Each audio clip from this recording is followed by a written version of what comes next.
కానీ ఒక technical doubt అడుగుతాను, because you are more exposed to the world, చాలా తెలివైన వాడివి, మంచి పరిపక్వతతో అర్థం చేసుకుని మాట్లాడి ప్రపంచం తిరిగేవు, అన్ని చోట్లకి విదేశాలకు కూడా వెళ్ళొచ్చావు.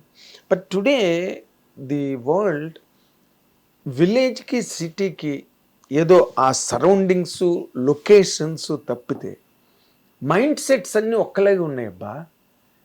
మారిపోయారు, అడ్వాన్స్ అయిపోయారు. విలేజెస్లో కూడా పూర్వంలాగా ఇప్పుడు బంజారాస్ మీద నువ్వు కత్తేసావు. Does it belong to any period? ఒక పీరియడ్ ఫిల్మ్ లాగా ఏదైనా ప్రజెంట్ చేసావా? పీరియడ్ ఫిల్మ్ అంటే ఒక టైంలో. గురుగారు ఇది మంచి మాట. ఇది అందరూ అలానే ఉన్నారని, అందరూ అలానే ఉన్న సినిమా అలా ఉండదు. సినిమా మనిషిని మెలుకోలేని పిల్ల చేస్తుంది. సినిమా అనే అంటాం కదా, సినిమా మళ్ళీ గుర్తు చేస్తుంది మన పూర్వీకుల్ని. సినిమా మళ్ళీ మన యాసని, భాషని, సంస్కృతిని మళ్ళీ డెఫినెట్గా 100 సంవత్సరాలు అయినా సినిమాని క్రియేట్ చేస్తుంది. అది ప్రతి 10 సంవత్సరాలకో 30 సంవత్సరాలకో 100 ఏళ్ళకో చక్రం మారుతూ ఉంటుంది, ప్రపంచ చక్రం. అన్ని చక్రాలు మారిన సినిమా అని ఒక ట్రర్ అని తిరిగి ఒకటి ఉంటుంది, అది మారదు. అది మారదు. నా సినిమాలో నేను అదే చూపించా. పల్లె మారదు, మనం మార్చబడ్డాం. మార్పు తీసుకుని వచ్చేలా వాళ్ళ మీద మన యొక్క అధునాతనకరమైనటువంటి అభివృద్ధి పేరుతో మనం రుద్దబడ్డాం. అఫ్ కోర్స్ నువ్వు అన్నదాంతో నేను 100% ఏకీభవిస్తాను. అంటే ఇన్ జనరల్గా అప్పుడు జాగ్తరేహో రాజ్ కపూర్ తీసిన టైంలో బొంబాయి కూడా మన కరీంనగర్ పక్కన విలేజ్ లాగా ఉండేది. అవును, ఆ విలేజ్ ఇంకెలా ఉంటుంది? బాంబే అలా ఉండేది. అవును, ఏవో కార్లు గీర్లు పెద్ద బంగ్లాలు ఉంటుంది తప్పితే, బట్ లివింగ్ స్టైల్ కానీ మైండ్ సెట్స్ కానీ అండర్స్టాండింగ్ ఎబిలిటీస్ కానీ అవి కూడా మన కరీంనగర్ పక్కన ఒక పల్లెటూరు లాగా ఉండేది బాంబే. ఆ బాంబేకి, అలాంటి పల్లెటూరు బాంబేకి ఇంకా పల్లెటూరు నుంచి వస్తాడు రాజ్ కపూర్. సేమ్ ఆ తాలూకా వాసన నాకు కనపడుతుంది. ఇక్కడ నుంచి 76 కిలోమీటర్లు 80 కిలోమీటర్లు షాద్ నగర్లో నేను తీసా. మీకు చూస్తే తూర్పుగోదావరి జిల్లా, పశ్చిమ గోదావరి జిల్లా చక్కగా సెలయేర్లు, పచ్చడి చీర కట్టుకున్న పొలాలు కనపడతాయి పశ్చిమ గోదావరిలో. మళ్ళీ తెలంగాణలో అలా నేను చూపించా. ఇక్కడి నుంచి 50-70 కిలోమీటర్లు చూపించా నేను. ఓకే, అలాగా ఇందులో మీరు అన్నట్టు ఆ పాయింట్ తీసుకోవడం మంచిది. ఏ కల్మషం లేని అప్పుడే అలా పుట్టి అలా పెరిగిన కుర్రవాడు ఇలా ఒకేసారి ఈ హైదరాబాద్ అనే మహానగరంలోకి అడుగు పెడితే బస్సు దిగంగానే బెంబేలు. ప్రతిదీ కొత్త కదా వాడికి. పెద్ద పెద్ద రోడ్స్, కార్లు, ట్రామ్స్, డబుల్ డక్కర్స్, ఇవన్నీ. అంటే ఇప్పుడు నువ్వు అంత కాంట్రాస్ట్ చూపించడానికి అవకాశం దొరికిందా? టెక్నికల్గా దొరికింది గురుగారు నాకు. అందుకే గరుడవేగాంజీ గారు టెక్నికల్గా నేను డైరెక్షన్ చేద్దాం అనుకుని రాసుకున్న కథ ఇది. మరి ఎందుకు చేయలేదు నువ్వు? ఇవన్నీ మన డబ్బులు పెట్టాము, మనం ప్రొడక్షన్, ఒక ఆడపిల్ల వదిలేయలేము, అమ్మాయికి చూసుకోవాలి అనుకుంటే అందరికి అన్నం పెట్టాలి, భోజనం చేయాలి. ఈవినింగ్ ఒకప్పుడు చెక్కులు తీసుకోవడమే తెలుసు కానీ ఇవ్వడం తెలియదు. ఈవినింగ్ కూర్చోగానే బేటాలు అంటారు, అయ్య బాబాయ్ తీసుకో. మొత్తం మంచినీళ్ళు. సినిమా అంటే మంచినీళ్ళ ప్రయాణం మీద నోట్ల గట్ల వెళ్ళిపోతున్నట్టు ఈవినింగ్ కాగానే టేబుల్ వేసుకుని కూర్చొని అన్నీ వెళ్ళిపోతున్నాయి. మనకు తెలిసిన విద్య కాదు. బాగా చెప్పావు, చెక్కులు తీసుకోవడే కానీ ఇవ్వడం తెలియని ప్రయాణం. ఈవినింగ్ కాగానే సార్ బిల్ అంటారు. ఇదేంట్రా స్వామి, నేను ఎప్పుడు ఎరగనే ఇవన్నీ, మాకెందుకు వచ్చిన కష్టాలు, ఏంటి దిగాము. మరి నువ్వు తెచ్చుకుని కష్టాలు అంటారు వీటిని. కొనేం తెచ్చుకోలేదు గురు, ఖర్చు పెట్టి తెచ్చుకున్నాను. కానీ దాన్నే కొని తెచ్చుకోవడం. ఇప్పుడు నువ్వు అందరికి చెక్కులు అంటే కొనుక్కోవడమే కదా. అంతే, వాళ్ళ దగ్గర నుంచి వర్క్ కొనుక్కోవడం, వాళ్ళ మెరిట్ కొనుక్కోవడం, వాళ్ళ టాలెంట్ కొనుక్కొని తెచ్చుకున్నాను. కొనుక్కొని తెచ్చుకుని కష్టం ఇది. కానీ అప్పటికి లైట్ ఆఫీసర్స్ దగ్గర నుంచి ప్రొడక్షన్ వరకు నాకు అందరూ సహకరించారు. నేను మీడియాలో పెరిగిన బిడ్డగా, సినిమాలో ఇక్కడిక్కడే తిరిగి మిమిక్రీలు చేసుకున్న బిడ్డగా నన్ను అందరూ చూశారు. కాబట్టి నీకు ఆ అడ్వాంటేజ్ మామూలుగా ఉండదు. లేదంటే ఈ సినిమా తీయటం అనేది అసలు కాదు. అందుకే మన స్టేజ్ మీద శివబాలాజీ గారు అన్నారు, ఇల్లు కట్టి చూడు, పెళ్లి చేసి చూడు కాదు, సినిమా తీసి చూడు. సినిమా అంటే జోకురు గారు, అమ్మో రక్త కన్నీరు.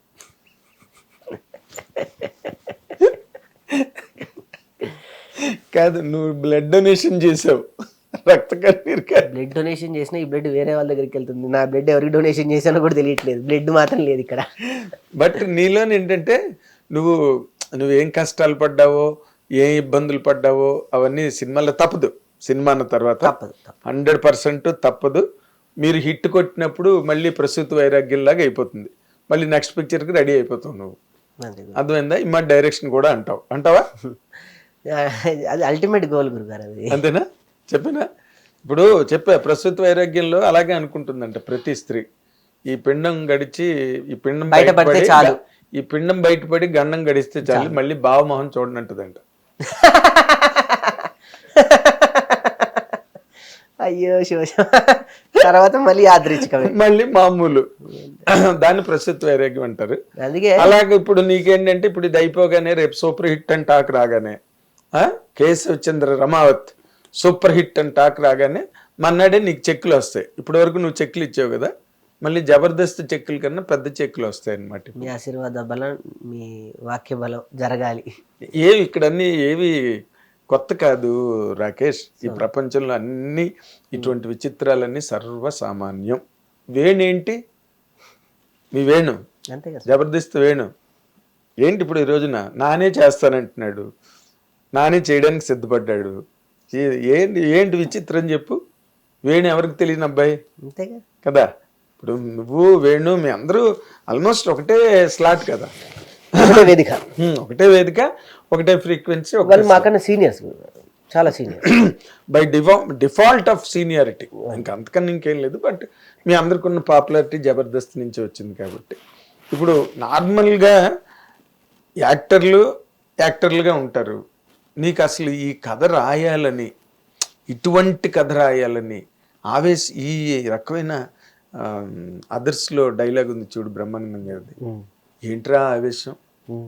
లేడీస్ ముందు నేను ఫైట్లు చేశాను కానీ లేడీస్ ముందు ఎప్పుడైనా చేశాను అంటాడు కదా. అట్లా ఏంటి ఆవేశం నీకు? లేదు గురుగారు, ఈ ఇన్స్పిరేషన్ ఏంటని. ప్రొడక్షన్ చేయాలని నాకు మొదటి నుంచే ఉండేది. నేను మిమిక్రీ ఆర్టిస్ట్గా ఈవెంట్ ఆర్గనైజర్గా చేసేవాడిని. ఓహో, అన్నీ అక్కడి నుంచి ఇది తీసుకురావడాలు, అక్కడి నుంచి ఇవి తీసుకురావడాలు, అన్ని ఒక దగ్గర చేర్చి అన్నీ చేయడాలు అన్నీ చేసేవాడిని. నాకు ఒక మంచి జబర్దస్త్ కార్యక్రమం చేయాలి, మరొక అలాంటిది ఏదైనా ఛానల్కి చేయాలి, మళ్ళీ ప్రొడక్షన్. కానీ నేను మా సుజాత అప్పటికి సేవ్ ద టైగర్స్ ద్వారా మంచి హిట్ కొట్టేసింది ఆ అమ్మాయి. అంటే పెళ్ళైన తర్వాత ఎక్కడికి వెళ్ళినా మీ ఆవిడ బాగా చేస్తుందండి, మీ ఆవిడ బ్రహ్మాండంగా చేస్తుందండి. నేనే మళ్ళీ జబర్దస్త్కి తీసుకొచ్చింది నేనే, మా ఆవిడ. తనకి ఎక్కువ కథలు చెప్తూ ఉండేవాడిని కూర్చోబెట్టి. అదే ఇదేవో కథలు చెప్తూ ఉండేవాడిని, పాత సినిమాలన్నీ చూపిస్తూ ఉండేవాడిని. నా సినిమా ఇలా ఉండాలి, అలా ఊరుకోండి, ఈ రోజుల్లో ఎవరు చూస్తారు, ఈ రోజుల్లో ఎవరు చూస్తారా? ఆ రోజుల్లోనే 1980s ఒక పుష్ప విమానం లాంటి సంగీతం శ్రీనివాస్ గారు ఒక మూకీ సినిమా చూస్తే ఆ రోజు బ్యాక్గ్రౌండ్ స్కోప్ లేదు, ఒక పాటలు లేవు, అవి లేవు, ఇవి లేవు. ఎప్పుడూ సాహసం చేశారు. ఈ వయసులో మనం చేయకపోతే ఎట్లా? ఓడినా సాహసం చేశాడు, వీడు ఓడిపోయాడు అంటారు తప్ప ఫలితం అయితే ఎక్కడికి వెళ్ళదుగా. సత్ఫలితాలు ఎప్పుడు మిస్ అవ్వగా అని అంటే ఏవో కథలు చెప్తుంటే తనకి లండన్లో మేము ఒక మ్యూజియం దగ్గరికి వెళ్ళి తనకి జాక్ ఆఫ్ డమ్ మీకు తెలుసు, కొయినూరు వచ్చిన చూడాలని ఉందంటే నేను ఇంతకుముందు కూడా వెళ్ళాను. తను ఒక చూపిస్తే మళ్ళీ ఒకసారి చూడాలండి, మళ్ళీ ఒకసారి చూడాలి. ఒక 5-6 సార్లు చూసి ఏడ్చొస్తుంది అమ్మాయి. ఏందమ్మా ఏడుస్తున్నాడు? మనది ఏంటండి ఇల్లు కొట్టుకొచ్చి ఇక్కడ పెట్టుకున్నారు, మంది కదండి అని అంటే, పోయి అడుగుదామా ఏంటి, నేను లోపలేస్తాను నువ్వు కదా అంటే, ఏమండి దీన్ని కొట్టుకురావడానికి ఒక కుర్రోడు ఆరుమూర పల్లెటూరు నుంచి బయలుదేరాడండి. ఏంటి అన్న, కథ రాసే ఇద్దరం కలిసి కూర్చున్నాం, అది రిజిస్ట్రేషన్ చేసేసుకున్నాం. అది జరిగింది ఇటు తిరిగి ఇక్కడికి వచ్చి ఒక నవీన్ అన్న కుర్రోడిని పట్టుకొని రైటర్ని, ఏమయ్యా ఇలా ఉంటుంది అంటే ఆడు తెలివిగా ఏం చేశాడు, మొత్తం కథ నాదే అంటూ మొత్తం అల్లేసి ఏదో మ్యాజిక్ చేసి నువ్వు ఇది కాదు ఇది చేస్తే బాగుంటుంది నన్ను ఇటు తిప్పాడు. ఇటు తిప్పి అటు తిప్పి ఏంటి చివరికి ఇంత ఖర్చు అవుతుంది, ఇంత ఖర్చు అయితే నేను ఇస్తాను. పదిగా ఆలోచనలు మనవి మనం క్రియేట్ చేసుకున్నాం అంటే వాటితో కూర్చొని మొత్తానికి ఏదో ఒకటి కూర్చొని రైలు కాదు మనం ఇలా చేద్దాం ఈ కథని, నువ్వేమంటావు చెప్పు, నేనేమంటా, ఒకటొకటి రాసుకున్నాం అని. సింక్ అవ్వట్లేదు. అబ్బాయిదంతా డబ్బు ఆలోచనలు ఉన్నాయి, మందంతా కూడా శ్రమ ఆలోచన, క్రియేటివిటీ వైపు ఉంది. అంటే కాదు అని చెప్పి కనిపెట్టేసి కథ రాసుకోవడం స్టార్ట్ చేశాను. ఆ కథ ఏమైంది? ఇక అది పెద్దది కదా గురుగారు, అది పెద్ద బడ్జెట్. అది ఏంటి లండన్లో షూట్ చేయాలంటే అది మామూలు విషయమా? మీరు అన్నట్టు విశ్వప్రసాద్ గారు పెద్దవాళ్ళని పట్టుకోవాలి దానికి. అది ఉంది. దాని ఫస్ట్ హాఫ్ని దీనికి ఇచ్చే సెకండ్ హాఫ్ నుంచి దీన్ని అద్భుతంగా వేరే మళ్ళీ ఒక వజ్రంలాగా చెక్కాను నేను. చక్కగా కూర్చొని రాసుకొని దానికి తోడుగా 12 ఏళ్ళ నా జబర్దస్త్లో నాకు రచన సహకారాన్ని అందిస్తున్న రాజ్ కుమార్, తను తోడయి అద్భుతమైన డైలాగులు, బ్రహ్మాండమైన డైలాగులు. మీరు ట్రైలర్ చూసాను. మహా మహా ముక్కల కాదు, ముక్కలన్నీ బావకి బొక్కలన్నీ మీకు. అది బ్రహ్మాండమైన అది ఏం డైలాగ్ అది? అందులో ధనరాజు నన్ను ఇలా రారా ఓడిపోతున్నాను అంటే పిచ్చోడా ఏంట్రా ఓటమి, పెద్ద పెద్ద ఋషుల్ని కూడా రాముడి చేత రాముడు ముట్టుకున్నది పెద్ద పెద్ద ఋషుల్ని కాదు, ఒక ఉడతని మాత్రం. నన్ను ఉడతతో పోల్చి నన్ను హనుమంతుని చేశాడు వెంటనే. అలాంటి పదాలు బ్రహ్మాండంగా రాశాడు రాజ్ కుమార్.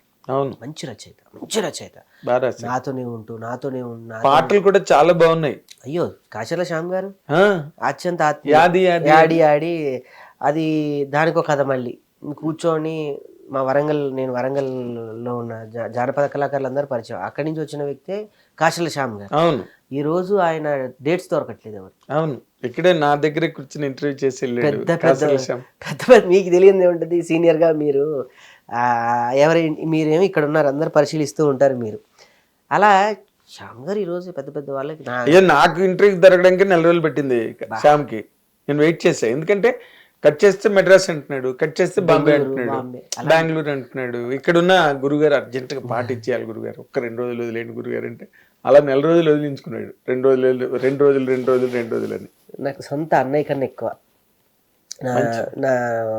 నన్ను మొదటి నుంచి చిన్న ఉన్నప్పటి నుంచి నన్ను ఆయనే టేక్ కేర్ చేయడం కానీ నాకు పెద్ద దిక్కుగా ఉన్నారు ఇండస్ట్రీలో. అన్నయ్య ఇలా సినిమా చేస్తున్నాను నంబర్ అంటే విత్-ఇన్ 2-3 డేస్లో నాకు పాట ఇచ్చేసాడు. అది అసంభవం. ఆయన సరస్వతీదేవి పెన్ను పేపర్ పెడితే అట్లా వచ్చేసింది. చాలా బాగుంది. చరణ్ అర్జున్ మ్యూజిక్ చాలా బాగుంది. ఆ వాయిస్ ఎవరిది? యాది సాంగ్ అది కనకవ్వది, రామ్ మిరియాల గారు పాడారండి. వారికి కూడా నమస్కారం. అంత గొప్ప చాలా బాగుంది ఆ పాట, ట్యూనింగ్, ఆ వాయిస్, ఆ రూరల్ వాయిస్ వెరీ స్ట్రాంగ్. ఇప్పుడు ఇవాళ రేపు గొంతులే వినిపించట్లేదు పాటల్లో. ఆయన రామ్ మిరియాల గారు నీ కోసం అంత బిజీ ఆర్టిస్ట్, డబ్బు పక్కన పెట్టండి, ఆయనతో పాడించుకోవడం బిజీ కదా. అవును, నా గురించి డబ్బులు కూడా ఆశించలేదు సార్, కేవలం నేను వెళ్ళి అడిగాను. నా తాపత్రయం. నువ్వు ఇందాక నుంచి ఎవరికి నువ్వు డబ్బులు ఇవ్వలేదు. ఎవరికి ఇచ్చావు చెక్కులు మరి? నువ్వు వరుణ్ గారికి డబ్బులు ఇవ్వలేదు. పోస్ట్ ప్రొడక్షన్స్ ఉంటాయి కదా గురువు గారు, ఈవినింగ్ కూర్చోగానే డీజిల్ అంటారు కదా గురువు గారు, బేటాలు అంటారు, బేటా గివ్ మీ మై బేటా అని అంటారు. ఇవి ఎక్కువ అయినాయి. అలా అంటే వీళ్ళంతా స్టేజీ పరిచయాలు కదా. హీరోయిన్ ఏమో సత్యకృష్ణ ఇచ్చారు, ఆవిడ ఇచ్చారు. దానికి ఒక కథ ఉంది మళ్ళీ. ఆమె కూడా నాకు హీరోయిన్ దాత. ₹1 ఆవిడ కూడా పాపం నేను ఇంత ఇచ్చుకోగలను అంటే ఆ తల్లికి ఒక క్యారీ వ్యాన్ లేదు, ఒక హీరోయిన్కి ఇవ్వాల్సిన మినిమం సౌకర్యాలు కూడా ఇవ్వలేదు. నేను తీసుకెళ్ళి ఆ ఊర్లో పడేసి 23 రోజులు పొద్దున రాత్రి అంటే 46 రోజులు పొద్దున రాత్రి కుడుతుంటే కూడా. సత్యకృష్ణ గారికి ఇవ్వలేదు క్యారెక్టర్? నువ్వు ఇవ్వలేదు అంటే అంత పెద్దవాళ్ళని పెట్టుకున్నాను అనుకోండి. ఇప్పుడు నేను మినిమం వసతులు ఇవ్వాలి. కరెక్ట్. రెమ్యూనరేషన్ ఇచ్చిన వసతి ఇవ్వాలి కదా. వాళ్ళు నీకుతో కట్టిసిక్ సినిమా చేయొచ్చు కానీ అట్లీస్ట్ అకామిడేషన్స్ అవి కూడా బిడ్డకి ఇవ్వలేకపోయాను. అది కానీ ఎంత గొప్ప వ్యక్తి అండి సత్యకృష్ణ గారు. వాళ్ళ కూతురు ఎక్కడైనా కంప్లైంట్ చేస్తుందేమో అనుకున్నా. ఈ కథ ఒక 3 చెప్పాను ఇంతకుముందు. మా అమ్మాయి ఎంత దూరం 80 కిలోమీటర్స్ అప్ అండ్ డౌన్ అంటే 60 కిలోమీటర్స్, పాపకి జ్యూసులు ఇవి అంటే క్యారీ అయిన అమ్మో ఇది అన్నం తల్లా. దానికన్నా పూర్వం మేము రేలంగిగా నరసింహారావు గారి సినిమా, చదలవాడ గారి సినిమాలో ఊ అంటారా మామలో నాది ఒక ముఖ్య పాత్రగా యశ్వంత్ గారు అనన్య గారు హీరోయిన్లుగా చేశారు. చూసారు ఆ అమ్మాయి పర్ఫార్మెన్స్. చేయాలన్న ఆతృత ఉంది కానీ అక్కడ అంత స్కోప్ లేదు పాపం. రేలంగారి కామెడీ సినిమా అనేదానికి ఒక జోనర్ సినిమా అది. కానీ ఆ అమ్మాయిని నేను మా వైఫ్ ఇంటికి వెళ్ళి కథ చెప్పి ఒప్పించేస్తే ఒప్పుకుందండి పాపం. నేను ఇంత ఇవ్వగలను, ఇంతకన్నా ₹1 నేను ఎక్కువ ఇవ్వలేనంటే కూడా ఇప్పుడు నువ్వు అన్ని చెప్పినవన్నీ చాలా మధురమైన అనుభూతులు, చాలా ఆత్మీయమైన అనుబంధాల గురించి చెప్పావు. వరస్ట్ ఇన్సిడెంట్స్ ఏం ఫేస్ చేయలేదా నువ్వు? సినిమా స్టార్టింగ్ అప్పుడే దేవుడు నాకు వరస్ట్ ఇచ్చాడు. సినిమా ఇండస్ట్రీ అంటే ఇలా ఉంటుందా, నమ్మిన వ్యక్తులు ఇలా ఉంటారా, ఫస్ట్ ఏంటి నీతో ఉంటా పదా చేద్దాం పదా ఎంతైతే అంత అన్నోళ్ళు లేరు, చేతులు గయ్యప్. యాక్చువల్లీ నేను సినిమాకి దావత్ అని పెట్టుకున్న టైటిల్. ఇది కాదురా, నా సినిమాకి బలమైన పేరు ఒకటి ఉండాలి, పేరు పడితేనే సినిమాకి రావాలి. ఒక అల్లుడు పెడితే ఇదేంటి ఈ సినిమాకి ఈ పేరు ఎందుకు పెట్టేది, ఒక చిన్న బజ్ అయితే రావాలి నా సినిమాకి. నాకు డబ్బులు లేవు, ప్రచారానికి నేనేమో చేయలేను, అందరి చుట్టూ తిరుగుతూ ఉన్నా, ఎవరు సహకరించట్లేదు. అప్పుడు నాకు వంశీశేఖర్ గారు సహకరించారు. నాకు వంశీశేఖర్ గారు 12 ఏళ్ల క్రితం వాళ్ళు కూడా చిన్న పిఆర్ వాళ్ళుగా ఉన్నప్పుడు బిఆర్ రాజు గారి దగ్గర అప్పుడు పరిచయం. అప్పుడు స్టేజ్ ఈవెంట్లు, రిలీజ్ ఈవెంట్లు అనేవి కాకుండా ఒక ఆడియో ఫంక్షన్స్ అనేవి ఉండేవి అప్పుడు. అవును. ఆడియో ఫంక్షన్స్ జరుగుతుంటే మిమిక్రీలు చోచోగా ఏవో పెట్టేవాళ్ళు, జగ్లింగ్లని, యాంకరింగ్లని, మధ్యలో డాన్సులు గీన్సులు. మిమిక్రీలు అట్లా వాళ్ళ దగ్గర నేను 500కి 1000 రూపాయలకి చేసేవాడిని. అలా ఈరోజు టాప్ మోస్ట్ పిఆర్ వాళ్ళు సార్ వాళ్ళు అవును. సొంత అన్నలు నాకు వాళ్ళు. అలా వాళ్ళ దగ్గరికి వెళ్ళి అన్నయ్య నేను చేస్తున్నా అంటే నీకున్న అని చేతులేసి వాళ్ళే ఎదురు డబ్బు కొన్ని ఇచ్చి నాకు ఈ కార్యక్రమాలు అన్ని ఇక్కడ దాకా నిలబెట్టారు సార్. గ్రేట్, చాలా గ్రేట్, చాలా గ్రేట్. లేదు, వాళ్ళు అర్జున్ రెడ్డి సినిమాలో కూడా సందీప్ వంగకి వాళ్ళు సపోర్ట్గా నిలబడ్డారు. చాలామందికి ఈ రోజున ఇండస్ట్రీలో వాళ్ళు కొత్త టాలెంట్ని ఎంకరేజ్ చేయడానికి కానీ. అందుకే నా సినిమాకి వాళ్ళ పేర్లని నేను జెండాపై కపిరాజులో అలా ఉంటుంది చూడండి, అలా వేసుకున్నాను. ఓ గ్రేట్, చాలా. అంతకన్నా నేను ఏమి ఇవ్వగలను, అంతకన్నా నువ్వేమి ఇవ్వలేవు, వాళ్ళే ఇవ్వగలరు ఇచ్చే స్థానంలో ఉన్నారు ఇప్పుడు. అంత పెద్ద స్థానంలో అంటే అంత పెద్ద స్థానంలో ఉన్న వాళ్ళు మళ్ళీ వంగి నాకు చెయ్యి ఇవ్వడం అనేది లేదు, వాళ్ళ సంస్కారం అది, వాళ్ళ జీవలక్షణం అది. వంశశేఖర్ది నాకు తెలుసు కదా, నాకు అన్న అన్న అని పిలుస్తారు, శిష్యుల్లాగా ఉంటారు. I know about them very well. కాకపోతే స్వామి ఇక్కడ ఒక మాట, ఇది కేసీఆర్ అని టైటిల్ పెట్టినప్పుడు, కేసీఆర్ గవర్నమెంట్లో ఉన్నప్పుడు, కేసీఆర్ పవర్లో ఉన్నప్పుడు రిలీజ్ అవ్వాల్సిన సినిమా ఇప్పుడు రేవంత్ రెడ్డి గారు పవర్లోకి వచ్చి, కాంగ్రెస్ పవర్లోకి వచ్చిన టైంలో రిలీజ్ అవుతుంది. ఆ క్లాష్ ఏం రాలేదా? ఇది మన మంచికే, ఏది జరిగినా మన మంచికే అని ఆ రోజు కనుక చేసుంటే ఎవరో వాళ్ళు డబ్బులు ఇచ్చి ఉండేవాళ్ళని ప్రశంసలను అటుపోయేవి. ఈ బినామీలు సునామీలు దరిద్రాలన్నీ ఉన్నాయి వెనక, అది జరగకపోవడం మంచిది గురు. ఆ రోజు నేను ఏదో యాక్షన్ నిరుత్సాహపడిపోయి డీలా పడిపోయా.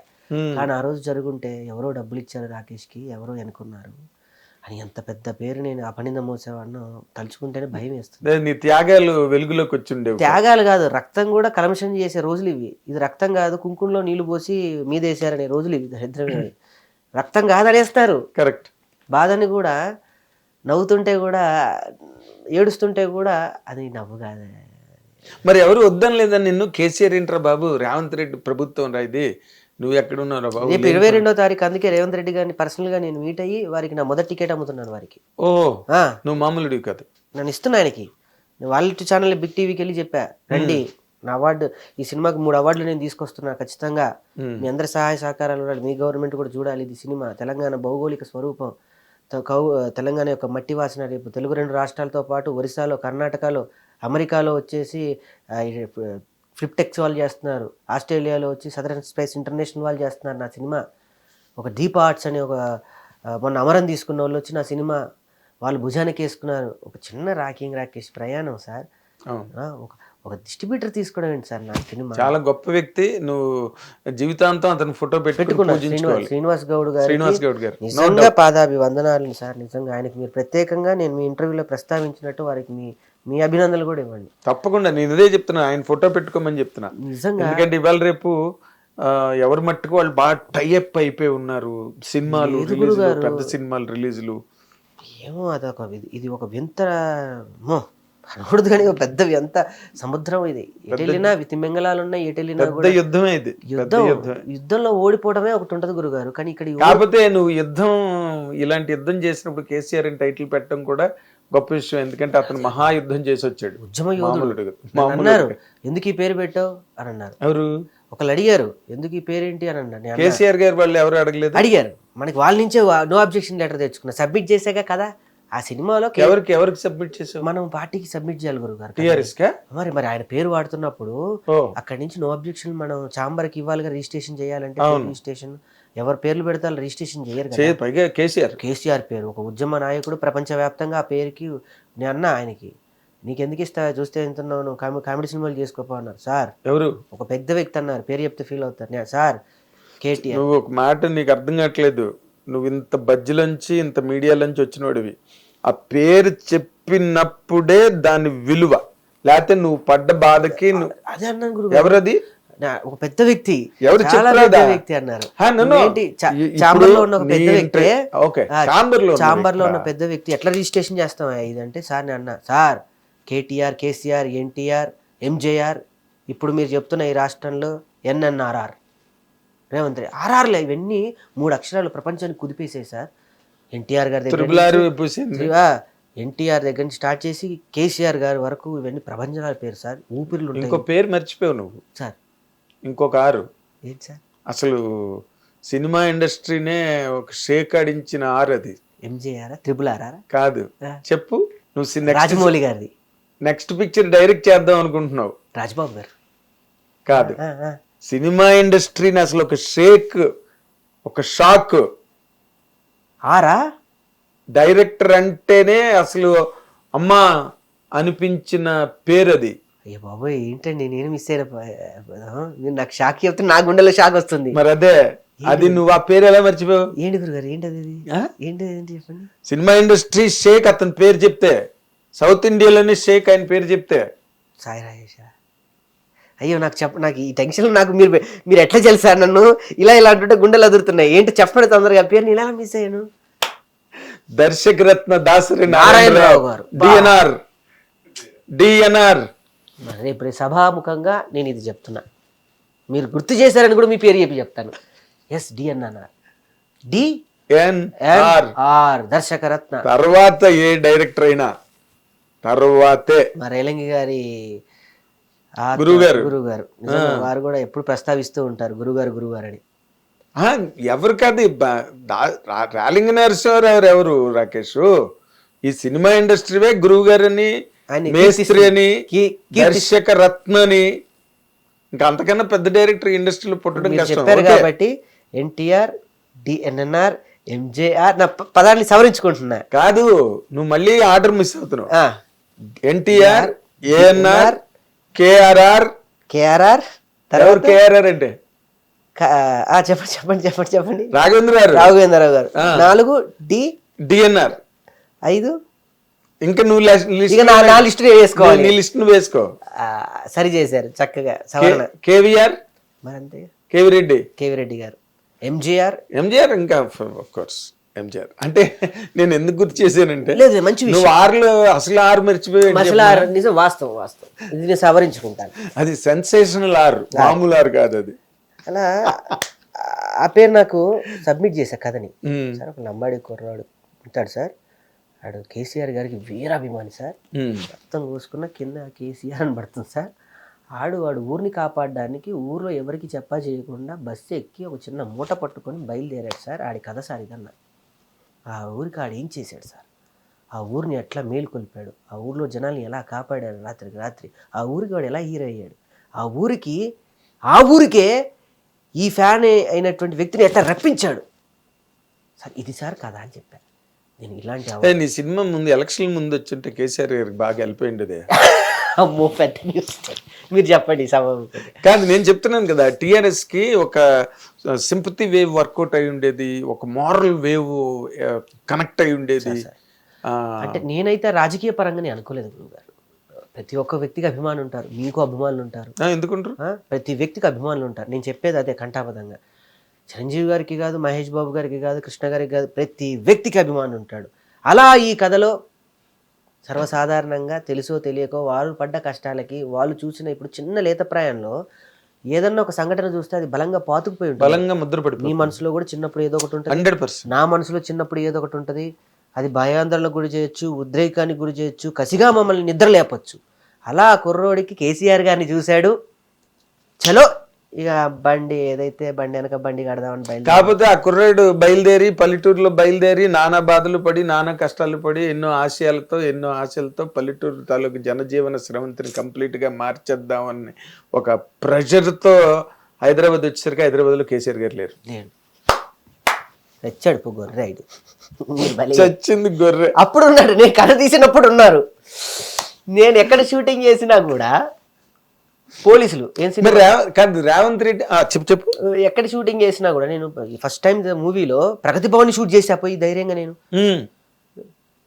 రా అన్నాడు సార్, కమిషనర్ దగ్గర లెటర్ తెచ్చావా అన్నాడు, లేదు సార్. పోలీస్ స్టేషన్లో పిఎస్లో లెటర్ తెచ్చుకున్నావా, లేదు సార్. మరి ఎక్కడి నుంచి వచ్చింది, కేసీఆర్ గారి దగ్గర నుంచి లెటర్ వచ్చింది సార్. కేసీఆర్ లెటర్, కేసీఆర్ గారిని కలిసి అప్పటికి కేసీఆర్ని కలిసాగా, సెన్సేషన్ న్యూస్ అయింది.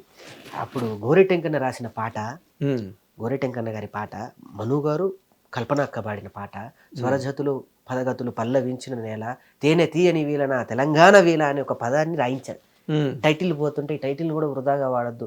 తెలంగాణ యొక్క గొప్పతనాన్ని, కళాకారులని, ఔనిత్యాన్ని, గోపురాధామాలన్నింటినీ వర్ణించాలి ఇందులో అని చెప్పి రోజుకు 6 గంటలు పట్టుకున్నా గోరెటెంక. నేను కొన్ని గుంపదగా వదలరా నేను రాస్తాను.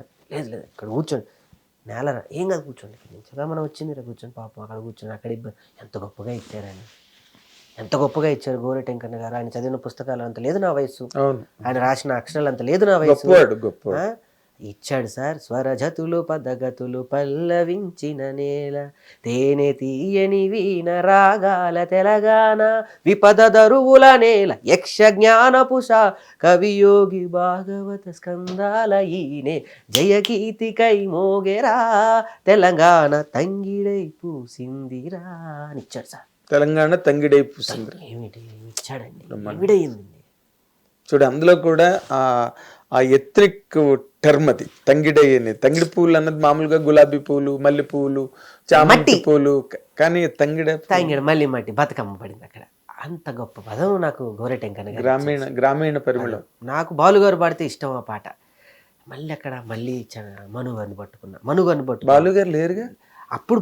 అంటే ఆయన పాడితే బాగుంటుందని నా ఉద్దేశం, బాధ, నా బాధ. లేరు, మనుగారిని పట్టుకున్నాయి. గురువుగారు అన్న పాడి పెడతా తదాస్తు అన్నాడు. ఆయన ప్రసాదం ఇచ్చాడు నాకు. ప్రసాదం ఏంటి, వరం ఇచ్చాడు. ఆయన పట్టుకోవడమే మహా. అప్పటికి జబర్దస్త్ జడ్జిగా ఉన్నారు కాబట్టి ఉన్నప్పుడల్లా 5 నిమిషాలు 6 నిమిషాలకి వెళ్ళి ఎట్టిట నన్ను కాబట్టి తండ్రి నా పాట అద్భుతమైన పాట తండ్రి అన్న. పాడారు కల్పనక్క గారు సార్, ఆవిడిచ్చింది సార్. కల్పన పాడడం అంటే మాటలు గుడ్. 2 గంటలు ఏకాధ్వనిలో వింటుంటే సార్ ఒళ్ళు పులకరి. ఇప్పుడు మీ దగ్గరకు వచ్చేటప్పుడు కూడా మీరు ఒక వేరే అడ్రస్ పెట్టారు. నేను అయ్యో ఎట్లా ఈ ట్రాఫిక్లో అనుకుంటే ఆ పాట పెట్టుకొని నన్ను నడిపిస్తుంది. నా డీజిల్, నా కారుకి డీజిల్, కానీ నా ఒంటికి డీజిల్ నా పాట. ఎంత గొప్పగా నన్ను నడిపిస్తుందంటే, మళ్ళీ గుద్దితే గోడనైనా గుద్దేయచ్చు ఈ వయసులో అన్నది కసిగా ఆ పాట చక్కగా ఇచ్చారు నాకు. అలాగే ఇప్పుడు అంటే నువ్వు బిజినెస్ అయిపోయిందా సినిమా? బిజినెస్ అనే ఒక పెద్ద పదం వాడేంత గొప్ప సినిమా, బిజినెస్ చేసేంత సంస్థ నా వెనక లేదు గురుగారు. బిజినెస్ అంటే నిజంగానే అది మాయాజాలం, ఇంద్రజాలం, అబ్రకదబ్ర, మ్యాజిక్. నాది బిజినెస్ అవ్వలే. ఆత్మీయంగా రేపు అందరూ భుజాల మీద వేసుకెళ్ళి నేను ఎక్కడ పడిపోకుండా మోస్తున్నారు. కేవలం నా ట్రైలర్ చూసి నాకు నేను తీసుకుంటా. మధ్య అమరల్ లాంటి సినిమా చేసిన ఒక డిస్ట్రిబ్యూటర్ నా సినిమా ట్రైలర్ చూసి, సార్ నేను షో చేస్తాను వచ్చి చూడండి డిస్ట్రిబ్యూటర్, ఆయనకి మా ఛానల్ ద్వారా నేను ఆయనకి అభినందనలు తెలుపుతున్నాను. అండ్ నీ తరఫున థ్యాంక్స్ కూడా చెప్తున్నాను. ఎందుకంటే నీలాంటి వాళ్ళని అలాంటి వాళ్ళు కొమ్ము కాస్తేనే ఇలాంటి సినిమాలు బయటకు వస్తాయి. అఫ్ కోర్స్ ఎప్పుడు దిల్ రాజు గారే కాదు, ఎప్పుడు అల్లు అరవింద్ గారే కాదు, ఎప్పుడు సురేష్ బాబు గారే కాదు, ఎప్పుడు ఎవరో వాళ్ళే, ఇలాంటి కొత్త వాళ్ళు కూడా రావాలి. వచ్చినందుకు ఆయనకి అభినందనలు. ఆ 15,000 కూడా షో చేస్తే నీకు డబ్బు ఖర్చు కదా అన్నాడు. అదేలే, శివుడు మాలలో ఉన్నావు, అన్ని రకాలుగా శివుడు కాపాడుతున్నాడు. అండదండలుగా ఒక ఆరా ఇచ్చి నన్ను బ్రహ్మాండంగా కాపాడుతున్నాడు. నువ్వు బేసిక్ గా మిమిక్రీ ఆర్టిస్ట్ కదా, నువ్వు ఎవరిని బాగా చేస్తావు? రాజుబాబు గారి మా ఇంట్లో బ్రహ్మానందం గారు అడిగి ఏంటో ఎవరి ఫోటోలు కనబట్లేదు, అక్కడ ఉంటుంది చూడండి రాజుబాబు గారు. నా ఇంట్లో, నా ఆత్మలో, నా బాడీలో. ఇదిగో నీ ఇంటికి ఎప్పుడు పడితే ఎప్పుడు వచ్చాను కదా, నేను ఇష్టం వచ్చినట్టు మాట్లాడే వాళ్ళకు నేనేం చేస్తానో నాకు తెలీదు. ఇదిగో మీ కూతురు కోసం వచ్చాను, ఈ పువ్వు ఇస్తున్నాను మీ కూతురికి. అయ్య బాబాయ్ నువ్వు తీసుకునేవు, అయ్యే బాబాయ్ కర్ర తీస్తున్నావు, ఉంటానే బాయ్. ఆ సౌండ్ ఉందే, ఆ కీచ్ సౌండ్ కరెక్ట్ క్యాచ్ చేసావు. రాజబాబు గారి వాయిస్ అట్లాగే ఉంటుంది కరెక్ట్ గా. మీరు చూసుంటారు కదా గురుగారు రాజబాబు? లేదు, నేను ఇండస్ట్రీకి వెళ్ళి రాజబాబు గారు పోయారు. ప్రేమ్ నగర్ లో డైలాగ్ వచ్చా నీకు? రాజబాబు గారిదే, కూకు నాకేసుకోవా ఏంటి నీ బూటు. ఆ సినిమాలో, అది ఏదో సినిమాలో పొద్దునే లేస్తాడు ఒక డబ్బా పట్టుకొని, అటు చూస్తేనేమో ఆవిడ ఇంకొక పెద్ద ఆర్టిస్ట్ ఉంటారు, డబ్బా పట్టుకొని ఏమంటారు బొగ్గుని బాగా దంచి ఇట్లా పళ్ళకేసుకుని రుద్దుకుంటూ ఉంటాడు. ఇదిగో కొన్ని నీళ్ళుంటే వస్తావా అంటుంటాడు. చచ్చినవాడా, అడుక్కు తినేవాడికి నీళ్లు పోయడం ఏంట అంటే, అడుక్కు తినేవాడు నీళ్లు పోసుకోవడం, అడుక్కు తినేవాడి పిల్ల నీళ్లు పోసుకోదాం అని అంటూ ఉంటాడు. ఆయన్ని స్మరిస్తూ, ఆయన నాకు ఇష్టం, ఆయన నరనరాల్లో ఆయన బాగా ఇష్టం. మన రాజబాబు గారికి ఇంత బ్రహ్మాండంగా చేస్తున్నావు, అడవి రాముడిలో బ్రహ్మాండం అంటే ఎలా ఉంటాయి? పులి ఉప్మా తింది చెప్పమా. అవునా, పులి ఉప్మా తింది చెప్పమా, నన్నెవరు నమ్మరే, అయ్యో పుడికి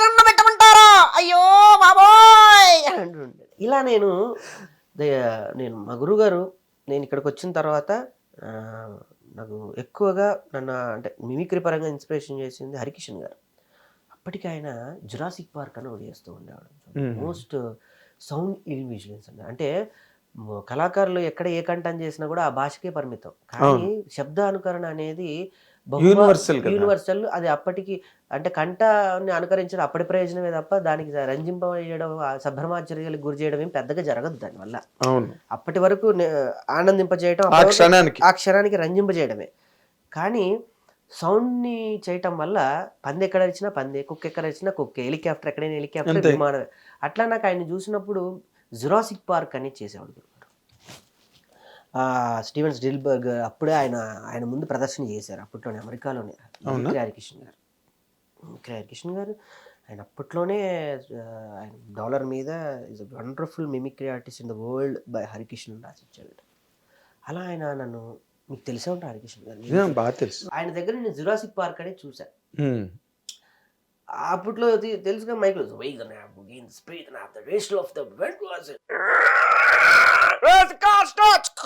అని ఏదో చూస్తుంటే బాగుంది. నాకేదో ఇంగ్లీష్ అర్థమే చావదు. మనమేమో డిస్కంటిన్యూ కదా వరంగల్ నుంచి ఇక్కడ తెచ్చింది. ఏందయ్యా ఒకరోజు కూర్చొని ఏం చేయొచ్చు, ఏం చేద్దాం దీన్ని రిపేర్లు చేయాలని కూర్చొని నేను, నాకు అత్యంత ప్రజాదరణ తెచ్చింది. నేను ఏ స్టేజ్ మీదకి వేదిక జురాసిక్ పార్క్ సినిమాలో రాజబాబు గారి హీరో ఎలా ఉంటుందని నేను చేశాను. చెప్పవా? హెలికాప్టర్లు ఆఫ్రికా అడవుల్లోకి హెలికాప్టర్లు వస్తూ ఉంటాయి.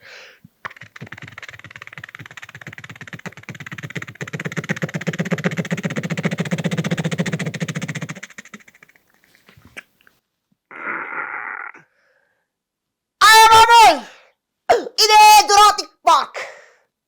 ఇక్కడే అద్భుతమైన భయంకరమైన కొండ చిలువలు, రాక్షస బలులు, కట్కరముగాలు అన్నీ ఇక్కడే ఉంటాయి. ఇప్పుడే ఇక్కడికే వచ్చాను. ఏది నా కారు, ఏది నా గన్నేది, పేల్చేస్తా, కిట్టేస్తా. అయ్య నాకేమన్నా భయం అనుకుంటున్నావా? ఇంతకు ముందు అడవిలో దోమని చంపా, చీవుల్ని చంపా, ఇప్పుడు రాక్షస బలు నొక్కేస్తా అనగానే వెనక నుంచి ఒక పెద్ద సౌండ్.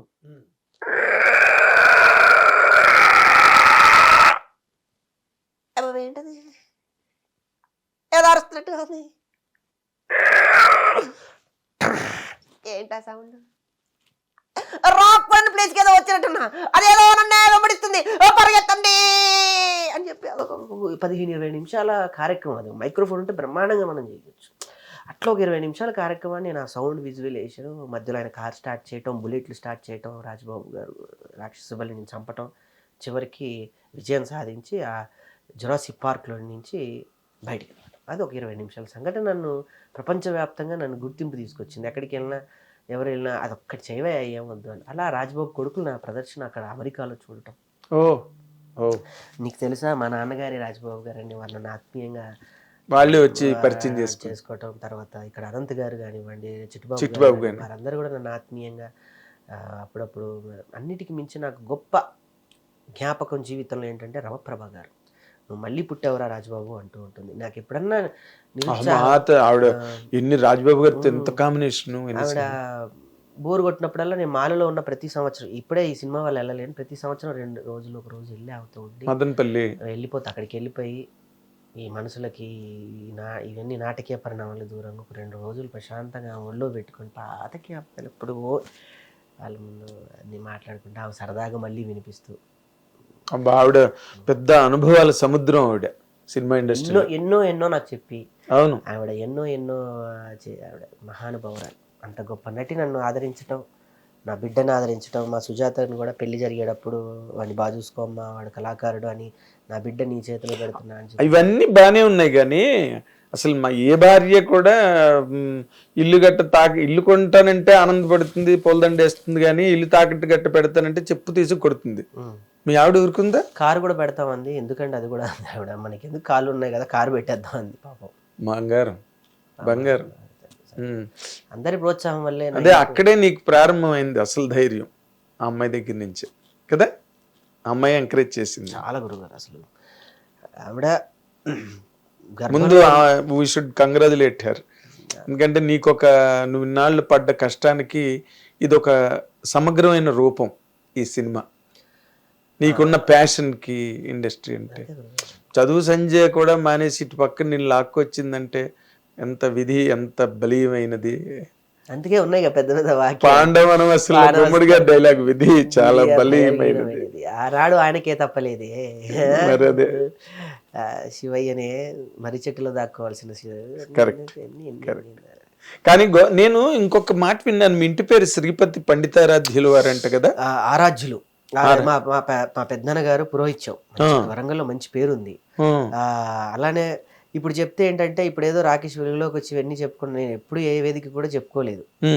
ఇప్పటికీ చెప్పుకోకపోతే నా వెనక ఎవరు లేరు అని అనుకుంటారేమో కానీ నీకు ఒక లెగసీ ఉంది. అంటే నాకు మా అమ్మగారిది గుంటూరు జిల్లాలో ఒక చిన్న ఊర్లో, ఆవిడకి చంద్రమోహన్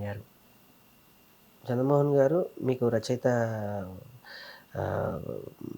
మా పెద్దనాన్న గారు దగ్గర అవుతూ ఉంటారు, వెన్నెలకంటి గారు వాళ్ళు పరిచయం. మా అమ్మ ఎవరిని చూపిమని అడగలేదు కానీ ఒక చంద్రమోహన్ గారిని చివరి వరకు కూడా నేను తీసుకెళ్ళలేకపోయా. అయ్యయ్యో, ఇక్కడే ఉండి కూడా మణికొండలోనే కదా ఆయన ఉండేది కూడా, ఆ ప్రాంతమేగా. అది ఎందుకో మరి ఫిల్మ్ నగర్, మణికొండ వరకు కూడా కాదు, ఫిల్మ్ నగరే కదా అది. చివరి వరకు నేను ఎప్పుడు అంటూ ఉండేది మా అమ్మ, చుట్టాలు రా మనకి, చుట్టాలు రాని. ఆయన ఎప్పుడు మా అమ్మ ఫంక్షన్స్లో వెన్నెలకంటి గారిని చూస్తూ ఉంటారు. మా అమ్మ వాళ్ళ బావగారి సొంత కూతురు వాళ్ళందరూ ఒకటే. ఆరాధ్యులు వారా మీరు? శ్రీపతి ఆరాధ్యులం శాఖ, ఆరాధ్యులం లింగదారులు మేము. లింగదారులు అట్లా మనకంటూ అంటే మాకు తెలియని వాళ్ళు ఉన్నారు. ఇప్పుడు అంటే బాలు గారు తర్వాత ఇప్పుడు చరణ్ ఉన్నాడు, శ్రీపతి పండితారాధ్యుల చరణ్. నాకు అత్యంత శ్రీపతి పండితారాధ్యులు అంతా మా పెద్దనాన్న గారు ఉన్నారు. అంతా ఇదే కుటుంబంలో ధైర్యంగా ఏం చెప్పుకున్నాం సార్ మనకి చెప్పడానికి. కానీ నేను రేపు వేదిక గారిని పద్యం వీళ్ళందరినీ ఒకసారి మరి స్మరించుకుంటాను. గొప్ప విషయం ఏంటంటే రాజబాబు గారికి పాటలు పాడి బాలు గారు మొదటి రోజుల్లో రాజబాబు గారికి కామెడీ పాటలు పాడి బాగా పాపులర్. పెట్లర్లో మళ్ళీ ఇప్పుడు నువ్వు రాజబాబు గారు ఇమిటేషన్ చేసుకుంటూ నువ్వు ఎక్కడో తెలియని సేమ్ ఆవిడ అలానే అంటారు. మన రమప్రభ గారు, ఏమిట్రా ఈ కాలం అంతా ఒక రకంగా ఉంటే నువ్వు ఎలా బతుకుతావు, ఏంటి నువ్వంతా ఇంకా పాత చింతకాయ జాడీలో ఉన్న పచ్చళ్ళలానే ఉంటావు అంటే, ఇలానే ఉన్నాను కదా, నువ్వు అలా ఉండు నేను ఇలానే ఉంటా అని అంట. నేను ఆవిడకు చనువు తీసుకొని కొంచెం, నేను ఆవిడతో ఎక్కువ ప్రేమగా ఉండే తక్కువ మందిలో నేను ఒకడిని. అవును, పెద్దవిడ చాలా అనుభవశాలి. సినిమా ఎంత హండ్రెడ్స్ ఆఫ్ ఫిల్మ్స్ చేసిన వెటరన్ యాక్ట్రెస్ రమాప్రభ అంటే మాటలు కాదు. ఆల్ లాంగ్వేజెస్ 4 షిఫ్ట్లు చేసేది రోజులో. అమ్మో, అది ఆ రోజు గోల్డెన్ డేస్. ప్రవాహం. రమాప్రభ గారు ఒక ప్రవాహం. అసంభవం అది. అసంభవం. సో నేను ఈ సందర్భంగా శ్రీపతి పండితారాధ్యుల రాకేష్. అబ్బో, అలా నామకరణం మీరు చేసేస్తున్నారు నా నామకరణం. నన్ను ఎస్పి రాకేష్. మా అమ్మగారిది ముదిగొండ. గుంటూరు దగ్గర ముదిగొండ. అవును, నువ్వు అంతా చెప్పావు. నాన్నగారు ఏం చేసేవారు? చిన్న ప్రాయంలోనే తెలియదు సార్, అదంతా మరి ఏం జరిగిందేమో కానీ చిన్నప్పటి నుంచి నా ఊహ తెలిస్తే మా అమ్మ తప్ప నాకు ఎవరు తెలియదు. సారీ. ఒకవేళ తెలిసినా కూడా నాకు చెప్పుకునే అంత అంటే ఏమీ లేనప్పుడు కావలసి చేదోడుగా ఉండి ఆ సమయంలో కావాలి. కానీ ఈ సమయంలో అన్నీ ఉండే ఎందుకు సార్ నాకు? కరెక్ట్ అండి. ఉండాల్సిన సమయంలో ఉండి, సరే ఏం జరిగింది ఏంటి ఆ సందర్భం అనేది అది విధిరాత దైవనీయం, అవుట్ ఆఫ్ యువర్ హ్యాండ్స్. తల్లి కష్టపడింది. ఏ పాపం వాళ్ళ ఏదో మా తాతయ్య గారు అంతా మంచి, మా తాతయ్య గారు గుళ్ళు అక్కడ కట్టించడం, ఆయన లింగదారు అందరూ. లేదండి, మా తాతయ్య ఇంటి పేరు ముదిగొండ. అదే అక్కడ, సారీ, గుంటూరు కదా. ఆయన ఆరాధ్యులు. మా తాతయ్య గారిని ఇప్పటికీ నా చిన్నప్పటి నుంచి చూస్తే బూస్ బాంబ్స్ వస్తుంటే వీరభద్రపల్లెం పెట్టి నాసాలు గుచ్చుకుంటూ ఉంటే ఆయన అందరికీ లింగధారణ చేసేవాడు. గురువు గారు ఆయన అందరికీ, అటు కొమట్టి వారికి అందరికీ ఆయన గురువు గారు లింగధారణ చేసేవాళ్ళు, అందరికీ బ్రాహ్మణులకి అందరికీ. అట్లా ఎక్కడో కట్ అయిపోయింది అదంతా. మళ్ళీ నేను రీకన్స్ట్రక్ట్ చేస్తా ఏదో ఒక రోజు చక్కగా చెయ్యాలి. అదొక మంచి అద్భుత వాతావరణం. ఆ దేవుడు సహకరించి సినిమా తర్వాత చేస్తే నాకు ఒక శివాలయం కట్టాలని నా ఆలోచన. కట్టి మళ్ళీ అందరినీ పిలిచి చక్కగా ఎవరు ఏదైనా, ఏ పేరైనా, ఏ ప్రాంతమైనా, ఏ కులమైనా, ఏ మతమైనా అందరం సినిమా వాళ్ళకి అవి ఏమి ఉండవు కదా. ఉండవు. అదే మనది అసలు వాస్తవం బా. ఒక సినిమా వాళ్ళకే ఇంటి పేరు ఉండదు, కులం ఉండదు, మతం ఉండదు. అలాంటిది సినిమాకు ఉంటుందా గురువుగారు? ఒక మాట చెప్పండి. ఏముండదు. నన్ను బాధ కనిపించే విషయం ఏంటంటే ఈ మధ్య ఒక వ్యక్తి అన్నాడు, ఈ సినిమా ఈ వర్గానికి కాదేమో అన్నాడు. సినిమాకి వర్గం ఏంటి గురువుగారు? వర్గం వచ్చా సినిమా బాగుంటే అన్ని వర్గాలు చూసేస్తారు. సినిమాకి వర్గం ఏంటండి? ఏం లేదు. సినిమాకి వర్గం అంటది. అదే బాధ అనిపించింది. ఇది ఒక వర్గం సినిమా, సినిమాకి వర్గాలు ఉండవు. ఆ రోజుల్లో మా భూమిలో బండి వెనక బండి గట్టి అని రజాకర్ల పాట పెడితే సినిమా అత్యంత ప్రజాదరణ పొందలేదా? లంబాడోల రామదాస్ అని 1984లో చలంగారు చేసింది. చేస్తే లంబాడోల రామదాస్ ని ఎంత భుజానికి వేసుకున్నారు? ఆ పాట ఏంటి? అది లంబాడోల అంటే అది ఆ రోజుల్లో అసలు రంబాడి కల్ట్ ఉందా? అప్పటికి అంత పాపులర్ కాదు. మరి ప్రతి ఊర్లోని బంజారా వాళ్ళు ఉండేవారు, లంబాడి వాళ్ళు కనిపించేవారు. కానీ హిల్సే వాళ్ళది, లంబాడోళ్ళది. సంత పెట్టుకునే కొండ మీదకి వెళ్ళి మనం విలాసవంతమైన భవనాలు కట్టి ఇది వాళ్ళది కాదని పేర్లు మాత్రం బంజారా హిల్స్ అని పెట్టాం మనం. బంజారా ఇది వర్గానికి కాదా? సినిమా ఒకటి వర్గానికి కాదు, సినిమా ప్రాంతానికి కాదు. సినిమాకి మాత్రమే యాస, భాష, కుల, మత, ప్రాతికలు ఏవి ఉండవు. ఎక్కడో హాలీవుడ్ లో తీసిన సినిమా అనకాపల్లిలో కూడా ఆడుతోంది. కరీంనగర్ పక్కన చిన్న థియేటర్ ఉంటే అందులో ఆడుతోంది. ఆ వర్గానికి ఏమిటి? అదే వర్గానికి సినిమాలు అదే. అది కూడా ఏంటంటే సరి అయిన అండర్స్టాండింగ్, మాట్లాడేటప్పుడు ప్రాపర్ కాంప్రహెన్షన్ అవన్నీ ఉండాలి. అండ్ ఎనీహౌ నువ్వు ఈ జర్నీలో నువ్వు తీసుకుంటున్న ఈ పెద్ద లీప్, పెద్ద జంప్, ఇది చాలా సక్సెస్ఫుల్గా నువ్వు హనుమంతుల వారు శ్రీలంక దాటి అక్కడికి వెళ్ళినట్టు, అదే ఇండియా దాటి రామేశ్వరం నుంచి లంకకి వెళ్ళినట్టు, రాముల వారి దగ్గరికి వెళ్ళినట్టు విజయవంతంగా, అలాగే నువ్వు కూడా ఈ లంఘించి ఈ సముద్రాన్ని విజయవంతంగా అవతల తీరానికి, విజయ తీరాలకి చేరుకోవాలని, నీకు విజయం రావాలని, ఇమీడియట్గా నెక్స్ట్ పిక్చర్ నీ డైరెక్షన్లో అనౌన్స్ అవ్వాలి. ఎవరో ఒకరు, నీ వరకు ఎవరు ఛాన్స్, అది వేరే విషయం, ఎవరో ఒకరు అనౌన్స్ చేస్తారు. ఆ రోజు కోసం హిట్ టీవీ, మా అభిమాన ప్రేక్షకులు, హిట్ టీవీ తరఫున మేమందరం కూడా మనస్ఫూర్తిగా కోరుకుంటున్నాం. చాలా ఆనందం. ఈ 22 మాత్రం తప్పకుండా ఏమీ ఆలోచించకుండా, నా మీద ఎటువంటి అంచనాలు లేకుండా ఒక 2 గంటల 12 నిమిషాల సమయం మీరు స్క్రీన్కి ఇవ్వండి, సౌండ్కి ఇవ్వండి. దాంట్లో డౌట్ లేదు రాకేష్. నేను చాలామందికి చెప్పొచ్చా, ధైర్యంగా వచ్చా, ఈ సినిమాకి నేను అవార్డు తెస్తున్నా అన్న. అది నిజమైనా కాకపోయినా రేపు నా సినిమా థియేటర్లో పడుతుంది, అక్కడే నేను గెలిచినట్టు. అదే నీ అవార్డు, ఫస్ట్ అవార్డు థియేటర్కి వెళ్తుంది, బొమ్మ నేను చూస్తున్నా. అదే నా ఇది. ఫస్ట్ అవార్డు విజయవంతంగా సినిమాని కంప్లీట్ చేసావు. సెకండ్ అవార్డు సినిమా రిలీజ్ అవుతున్నది. మీరు రేపు వచ్చి మాట్లాడితే నేను మాట్లాడతాను. నా తండ్రి వచ్చి మాట్లాడినట్టుగా నేను మాట్లాడతా. All the very best. Lord Shiva blesses you with a great success. నీ కృషిని ఆయన ఆల్రెడీ అబ్జర్వ్ చేస్తున్నాడు. అందుకే అందరి రూపంలో నిన్ను ప్రొటెక్ట్ చేసాడు ఈ ప్రాజెక్ట్లో. 100% we wish you all the very best, Rakesh. All the very best. Rocking Rakesh తాలూకు సినిమా కేశవ్ చంద్ర రమావత్ రేపు 22వ తారీఖున అన్ని థియేటర్లు వస్తుంది. Let us rock along with Rakesh. Come on, welcome. Thank you very much. Hit TV app ని డౌన్లోడ్ చేసుకోండి. ఇందులో short news, live news, entertainment movies అన్ని అవైలబుల్ గా ఉన్నాయి. Please download Hit TV app. Hit TV app. Hit TV యాప్ని ఫ్రీగా download చేసుకోండి.